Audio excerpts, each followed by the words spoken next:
It was December, and I was working my usual night shift at the community hospital. I'm Jessica, a nurse, and I thought I was used to the eerie quiet of the nights. But something was off.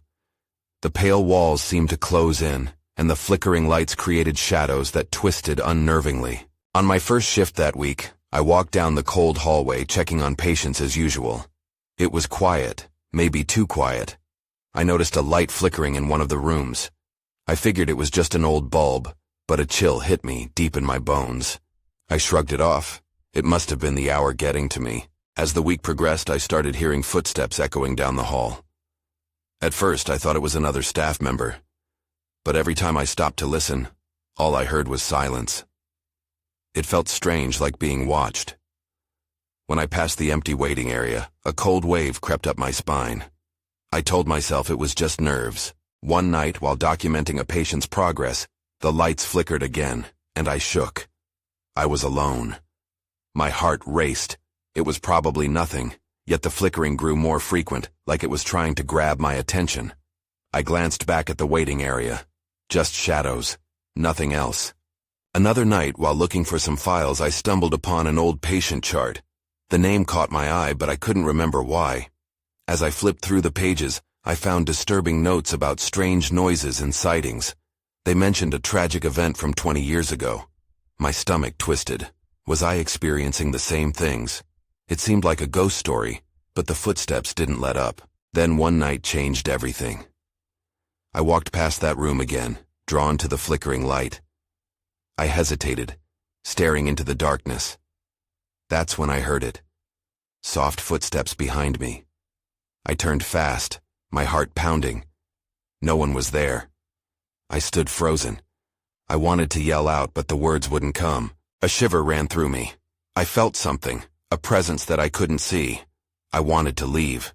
The hospital felt heavy. It was like it held secrets that wanted to stay buried. Then the footsteps came again. They called to me, and I turned slowly. Everything went dark. I was surrounded by silence and shadows. I didn't know what happened next, but I felt lost in that emptiness. I thought of all those shifts, all those nights. Was it my mind playing tricks, or was there something in that hospital? Something waiting in the dark? That night haunts me still. I can't shake the feeling of being drawn back to that place, that room, and the footsteps that echoed in the dark. I dread what happened that night, and I fear what I'll find if I ever go back. It had been a few days since that night, and I found it hard to forget. I'd tried to convince myself it was just stress, the long hours finally catching up to me, but the unnerving feeling wouldn't leave. I dreaded every shift, replaying those footsteps in my mind, each echo haunting me. On a particularly quiet night, I felt the weight of the building's stillness. I was in the break room, sipping stale coffee, trying to shake off the chill that clung to me. That's when I overheard two of my colleagues chatting in hushed tones nearby. Curiosity pulled me closer. "Did you hear about room 134? One of them said. "No," replied the other. "What happened?" "Some patients complain about strange noises. They say they hear someone walking at night, but there's no one there. It's been happening for years." My stomach twisted. Room 134. I hadn't even thought about it being the same area where I'd felt that presence. Suppressing my growing dread, I joined the conversation. "Hey, what's going on with room 134? I asked, trying my best to keep my voice steady. They exchanged glances, surprised to see me. "Just a creepy story," one of them said. "But it's no joke. The last nurse who worked there was seriously freaked out and requested a transfer." "Why?" I pressed. "She said she saw a figure standing in the hallway outside the room. Didn't you know? A patient died in there long ago. They say it's haunted." I felt my heart sink. A chill crept back up my spine. I needed to know more, but I didn't want to admit my fear. I casually tried to change the subject, but all I could think about was that flickering light and the footsteps. Later, while doing my rounds, I found myself drawn toward room 134. The hall was dark and quiet, but I felt compelled to go closer. The flickering light inside was worse than I remembered.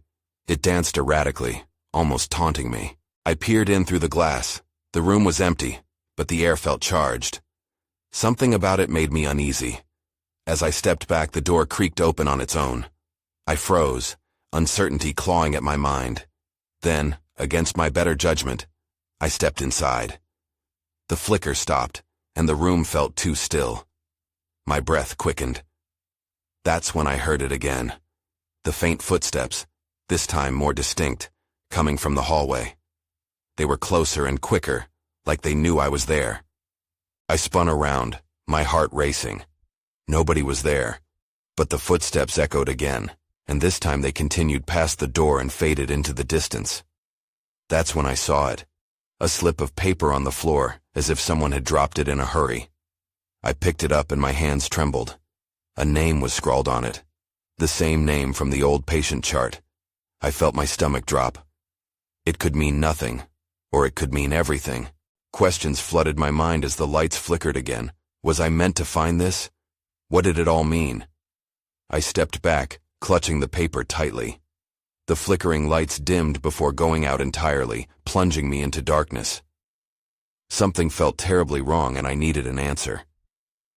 Then I heard the footsteps again, but this time they were inside the room with me. I stood frozen, my breath caught in my throat. The footsteps weren't just ghostly whispers anymore.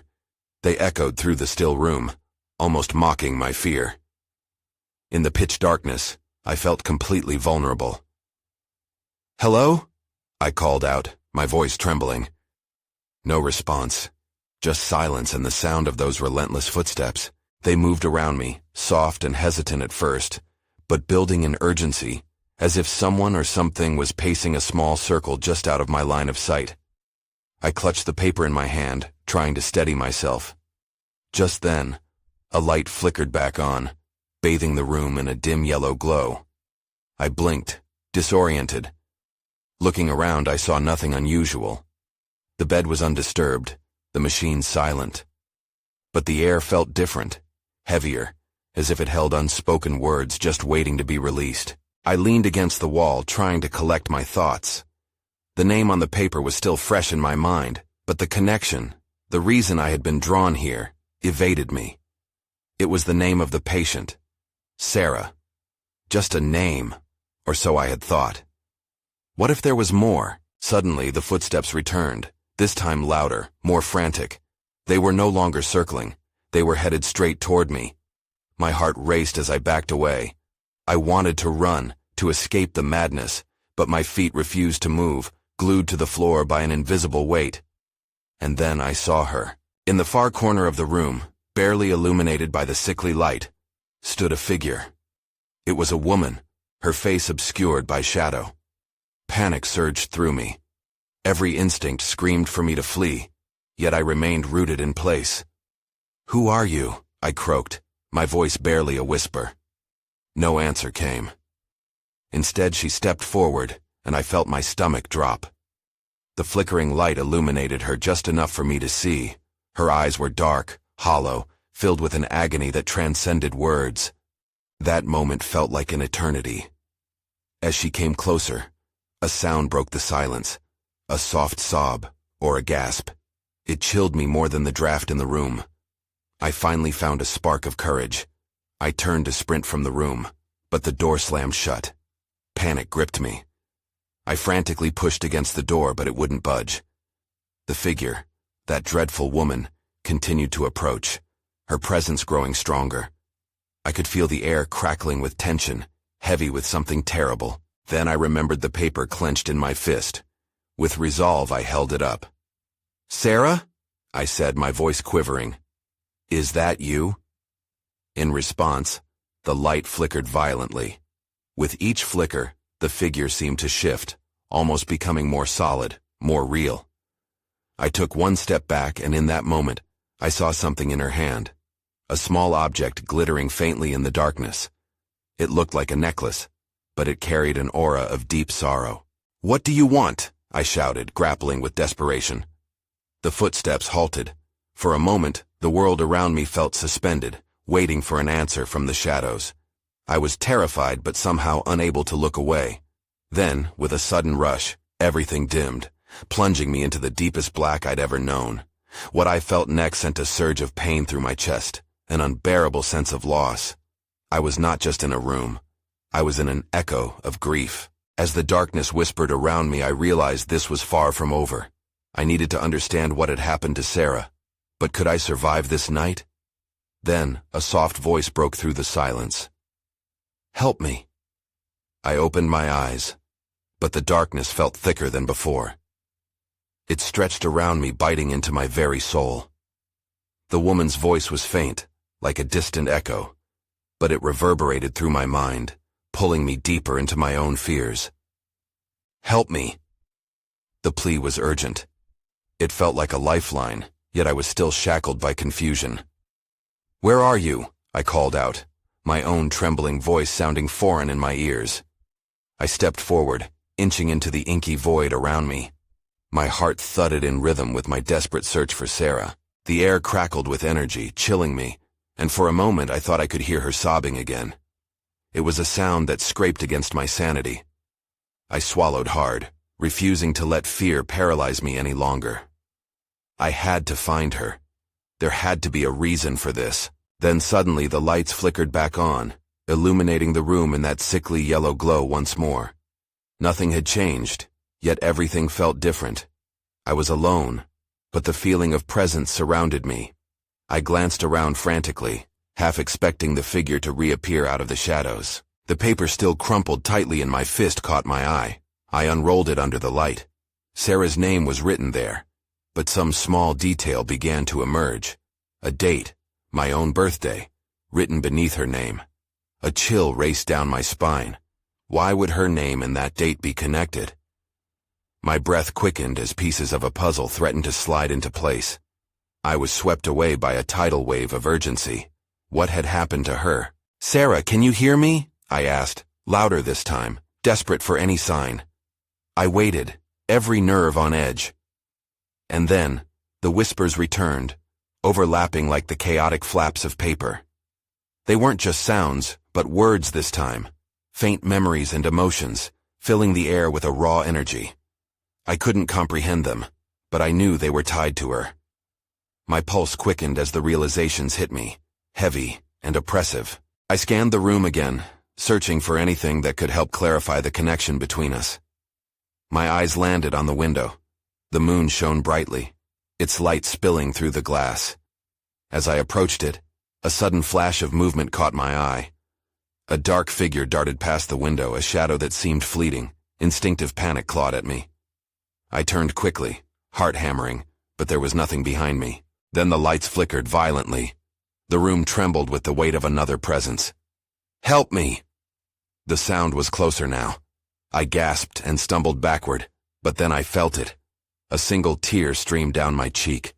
I couldn't understand why I was crying. The grief around me was palpable, overwhelming. I turned back toward the now darkened corner of the room. The figure was stronger, almost as if she was gaining the power to emerge completely from her shadowy prison. A glimmer of that necklace caught my eye again. "Sarah!" I shouted, my voice firm now. "What happened to you?" The lights blinked out completely, leaving nothing but darkness once more. "Find me!" And then, silence. But the weight of her anguish hung in the air. I needed to know what had happened, and I needed to know fast. Before I could move, another noise broke the silence. This time it came from behind me, the unmistakable sound of footsteps, echoing in the stillness, inching closer and closer. The footsteps grew louder, an ominous rhythm that echoed in the stillness of the room. A chill slithered down my spine. I turned slowly, dreading the moment when I'd see what lurked in the shadows. "Is anyone there?" I called out, but my voice wavered, mingling with the growing sense of dread.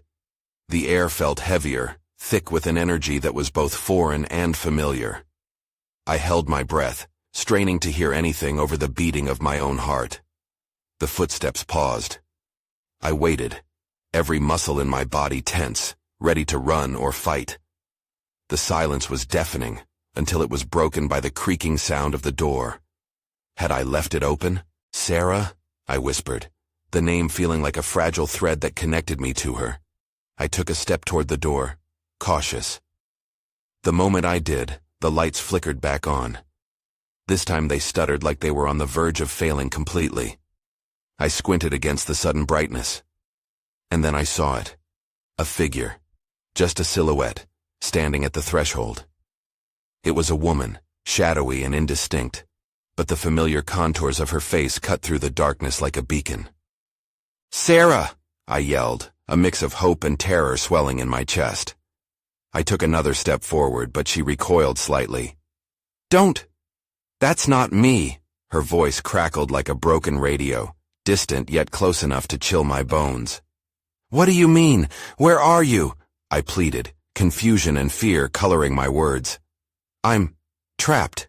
You must—" But before she could finish, the lights flickered violently again, plunging us into darkness briefly before illuminating the room once more.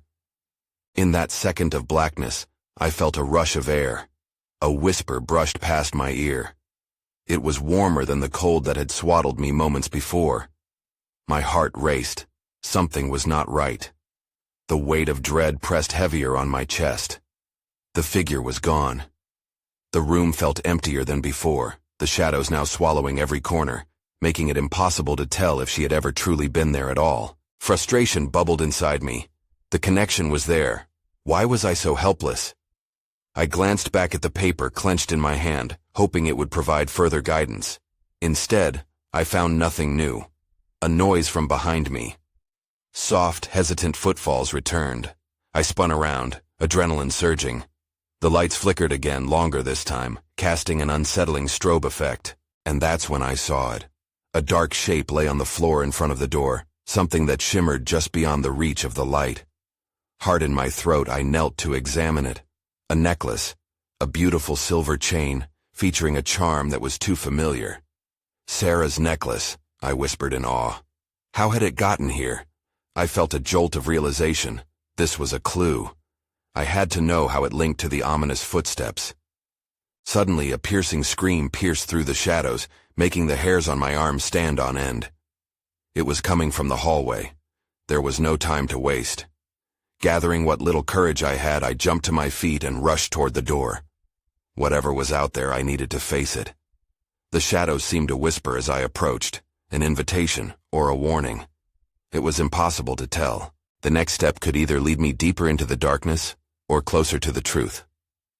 With trembling hands gripping the doorknob, I pushed it open, ready to plunge into whatever awaited me. The hallway loomed before me, dimly lit and eerily quiet.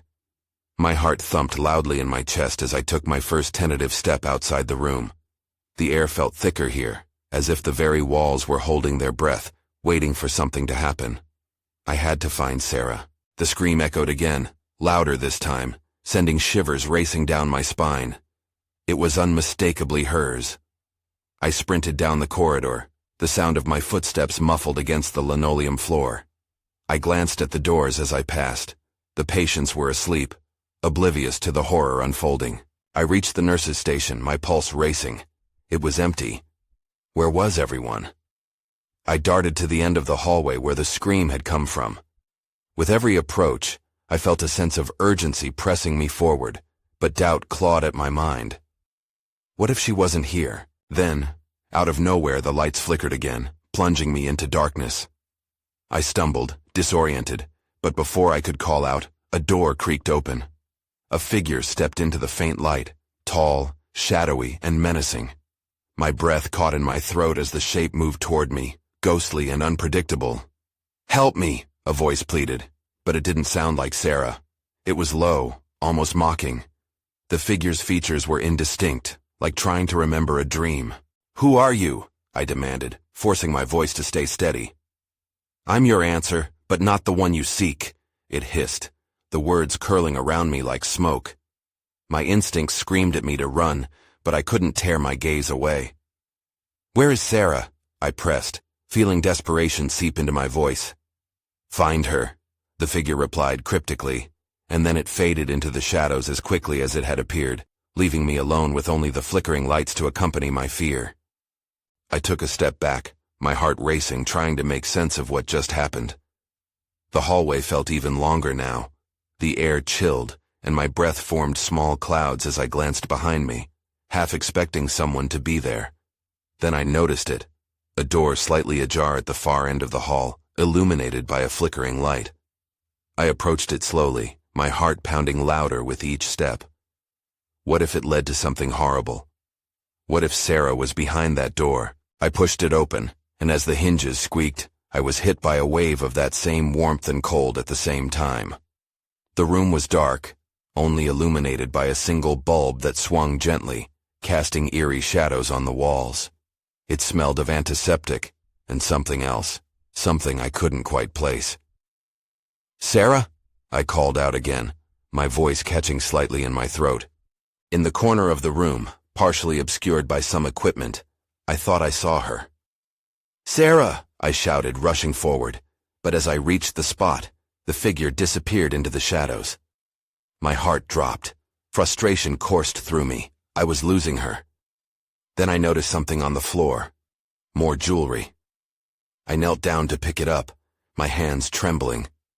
It was a small, curved charm, intricately designed and unmistakably connected to Sarah's necklace. What did it mean? As I examined it more closely, the lights flickered out again, plunging me into darkness. Panic set in. I felt the presence again, close, creeping into my space. Someone is here, I thought, my instincts blaring. I had to get out. But as I reached for the door, it slammed shut on its own, sealing me in. A voice hissed from the shadows. "You shouldn't have come here." Now there was no escape. The air in the room tightened, the reality of my situation crashing down around me. I pressed my back against the cold wall, scanning for any sign of an exit, but the shadows only deepened, swallowing the corners of the room. My breathing quickened as panic set in, the silence pressing heavy on my ears. "Who are you?" I tried to sound brave, but my voice trembled. There was no reply, just a weighty silence that made my skin crawl. Suddenly the lights flickered again, momentarily illuminating the room. That's when I saw it, a figure standing across from me, barely visible but unmistakably there. My heart raced. This couldn't be happening. "Sarah?" I called, desperation creeping into my voice.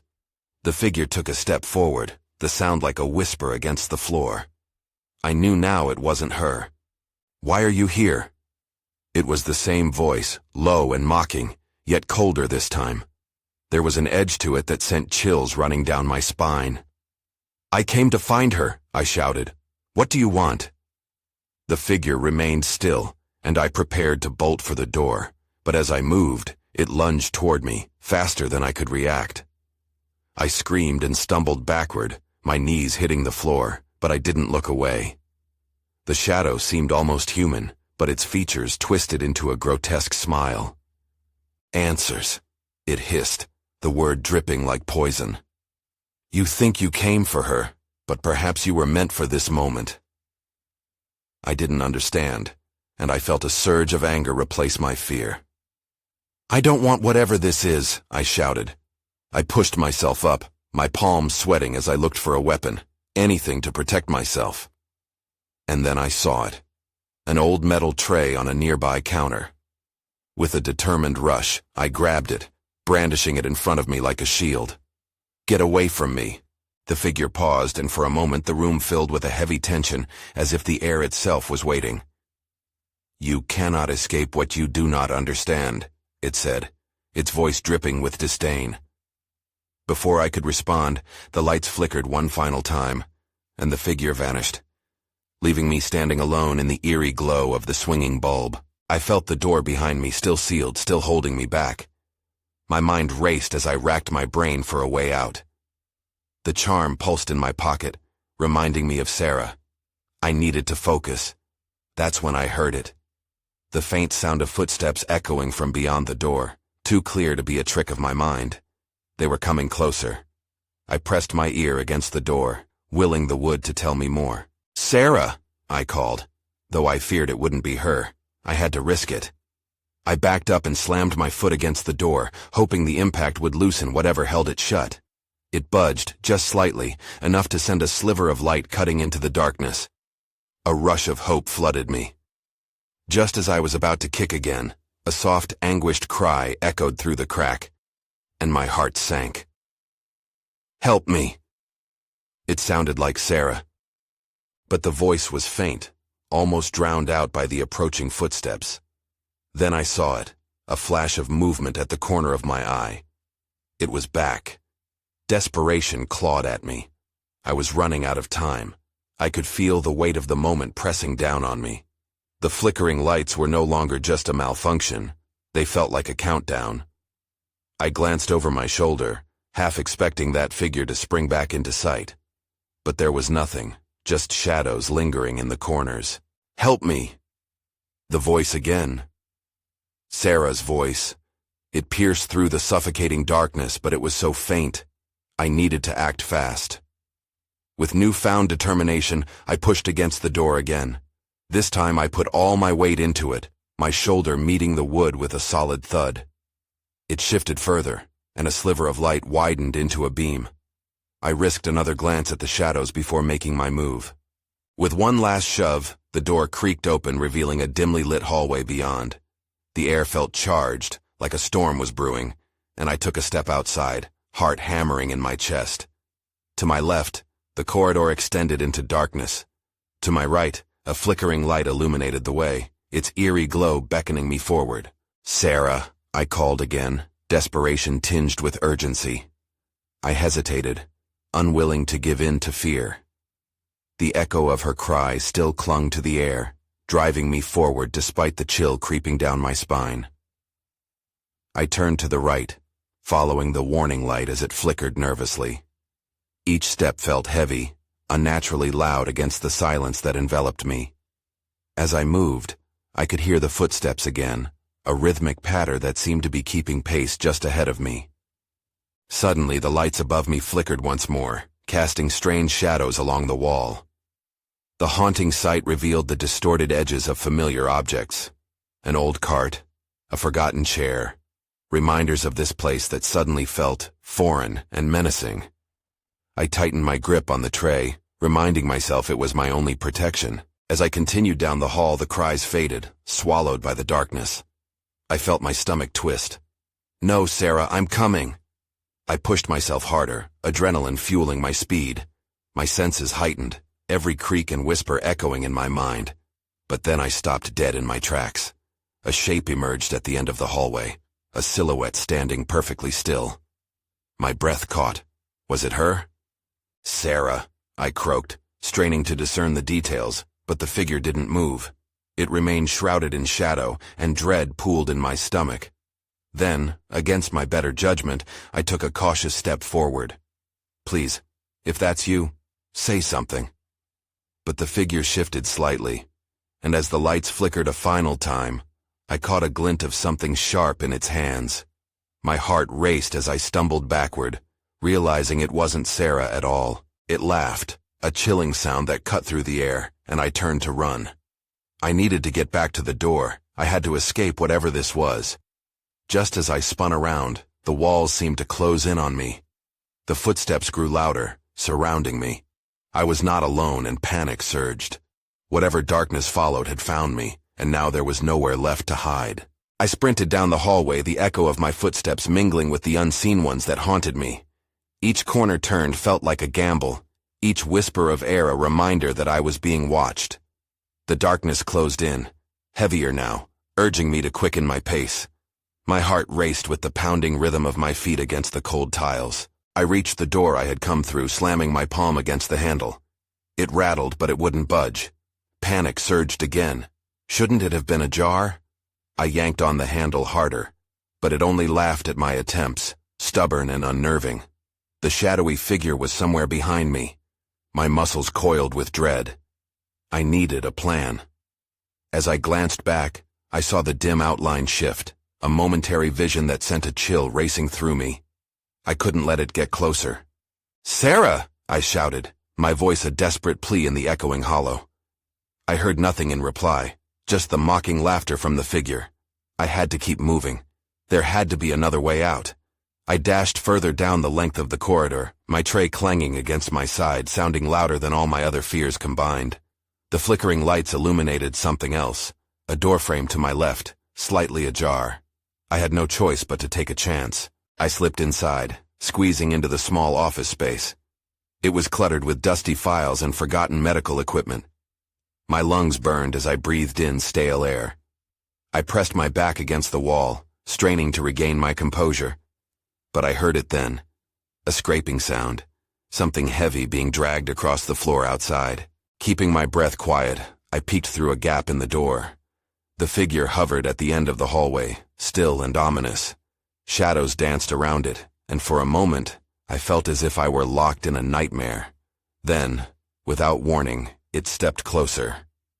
I froze, my heart thumping painfully loud in my ears. If it spotted me here. Just like that, the lights above me began to flicker again. In a frantic motion, I turned back to the room and darted deeper into its darkness. I grabbed a metal rod off a nearby cart, feeling its weight settle like a promise of protection in my hands. The scraping grew louder, the footsteps echoing closer now. Panic clawed at me, but I forced myself to focus. I needed to think. What if I could trick it? I could make it think I was still in the office. Holding my breath, I leaned toward the door, lifting the rod. Suddenly, everything went quiet. I could sense it inching closer, the atmosphere heavy with suspense. Should I make a noise? What if it turned and found me instead? That's when I heard it. A faint whisper from behind the door. It sounded like a voice, barely audible but undeniably familiar. Help me. Sarah. My stomach dropped. I needed to find her, but how could I face that thing out there? Did it sense I was here? Before I could think, I felt a rush of cold air, and then the lights above me went out completely. I was plunged into darkness. My pulse quickened. This was it. I was running out of time. The darkness felt oppressive, wrapping around me like a suffocating blanket. My instincts screamed at me to flee, yet I could still hear Sarah's distant plea echoing in my mind. Help me. With a surge of adrenaline, I gripped the metal rod tightly, my heart racing. I had to confront whatever waited out there. I knew I couldn't stand still and hope for a miracle.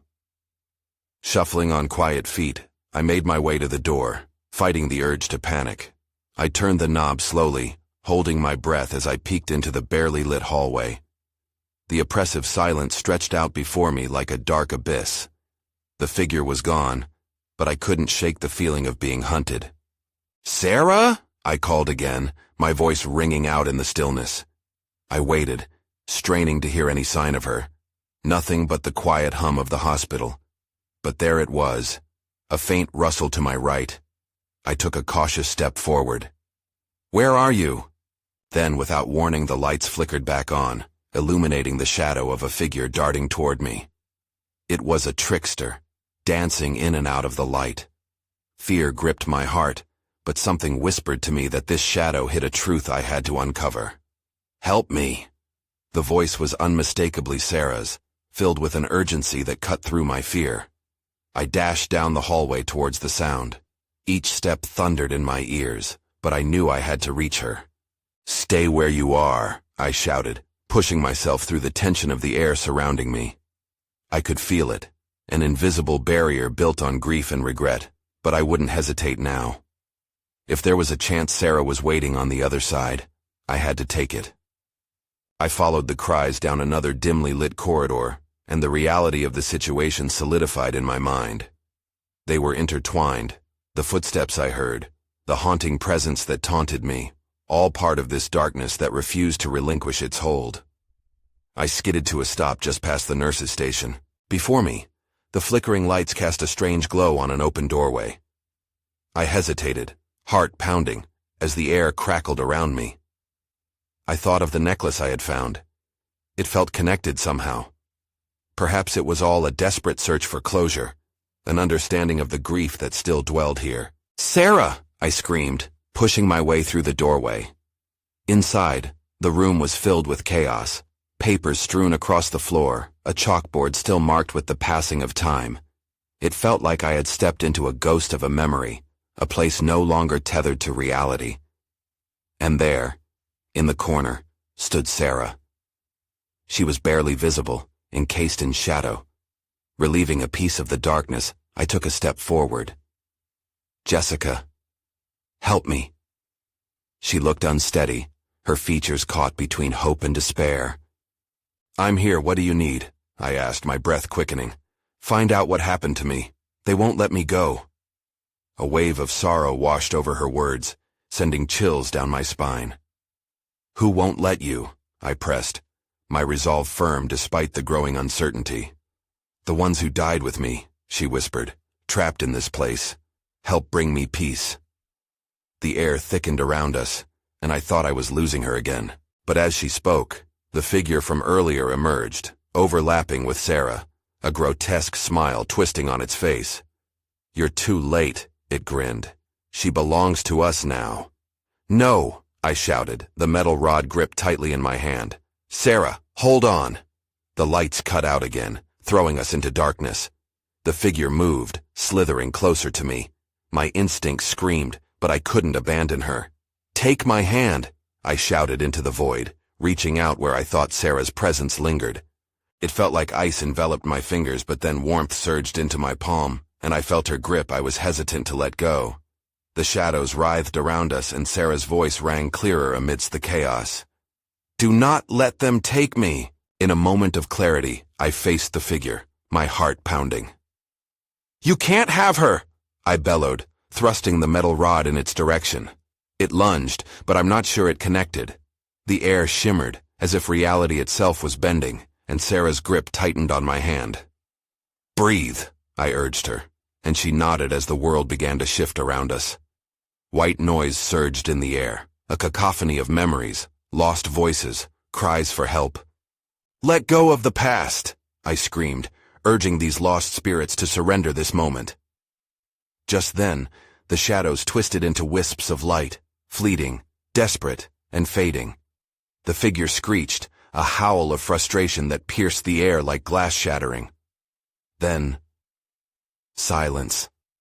Isolation nested back into the spaces left behind. It was different now, lighter, as if the weight had been lifted. I blinked against the soft light now pooling into the room. Sarah stood before me, her face etched with relief, yet a lingering sadness remained. "I'll find a way," she whispered, her form beginning to wisp into that ever-fleeting light. "You'll understand one day." And just like that, she faded into the brightness until I was left alone.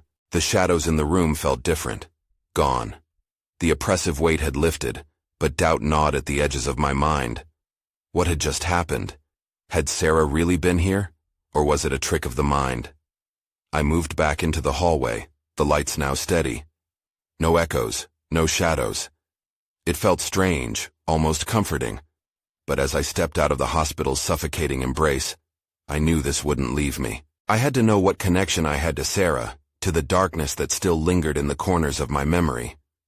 I would search for answers, even if it meant venturing back into the shadows. Something told me the thread between us would unravel yet, leaving questions that would never fully settle. But the nightmare wasn't done. At least not yet. And so I stepped away, leaving the now silent hospital behind, wondering what lingered and what might wait for me in the shadows again one day.